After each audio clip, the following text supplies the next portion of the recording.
For the Taliban, seizing Kabul is a victory 2 decades in the making. For the United States, the decision to withdraw from Afghanistan comes after spending nearly $1 trillion and training 300,000 Afghan soldiers and police. Well, I'm joined now by our New York correspondent, William Denselow. Hello, William. Thank you so much for joining us. Almost 20 years since the 9/11 attacks. I'm wondering how the people of New York feel about what is happening in Afghanistan, given that the Taliban seem to have undone 20 years of U.S. work to take revenge for what happened on 9/11.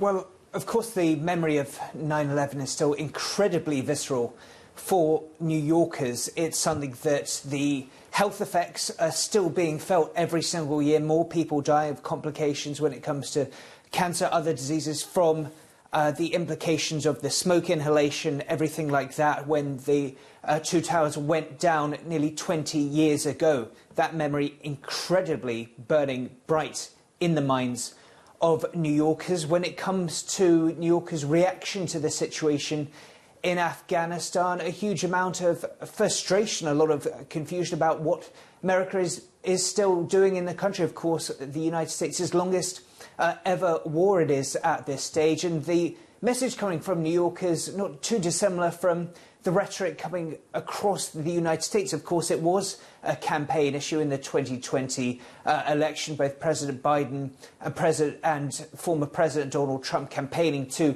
end this war. We heard back in April from US President Joe Biden saying that Afghanistan was never meant to be multi-generational undertaking. Of course, this has been politicised. We've heard from Donald Trump on Monday saying that this was a surrender from the Biden administration, and how Republicans and how Donald Trump would have handled things differently in his opinion.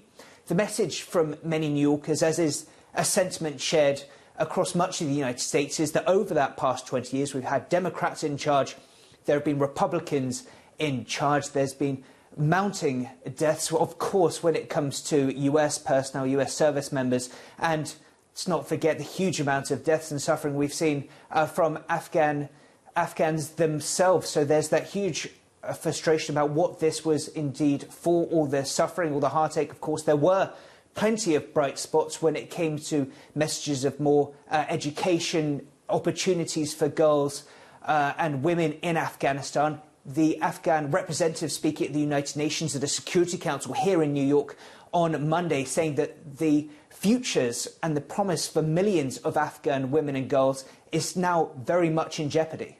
Yeah, I mean, it's absolutely terrifying to think about it. What is the plan now? We're hearing that Joe Biden is sending more troops, but who will those troops help and who will they leave behind?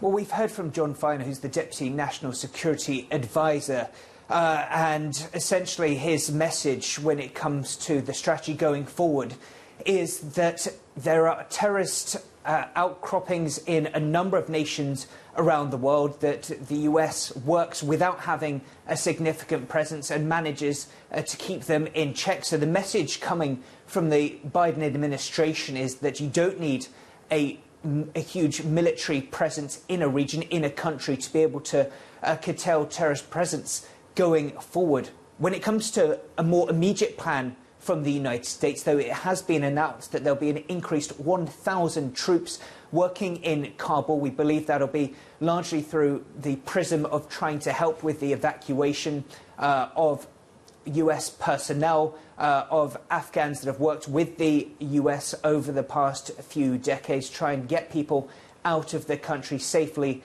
and securely. So that is a strong message coming out of the Biden administration. Of course, we are expected to hear from the President in just a couple of hours' time here in the United States to provide a further update to the American people. Of course, that voice has been missing for several days and has been clamoured for from the US people, to hear directly from the President. One of the things Joe Biden has said is that it was always going to be difficult to withdraw from Afghanistan, and that the forces they trained should have done a better job in holding off the Taliban. He also makes the point that Donald Trump put in place the May 2021, which was the original deadline for US troop withdrawal. Now, despite that, is his administration going to suffer politically over this? Well, we've already heard from Donald Trump saying that this is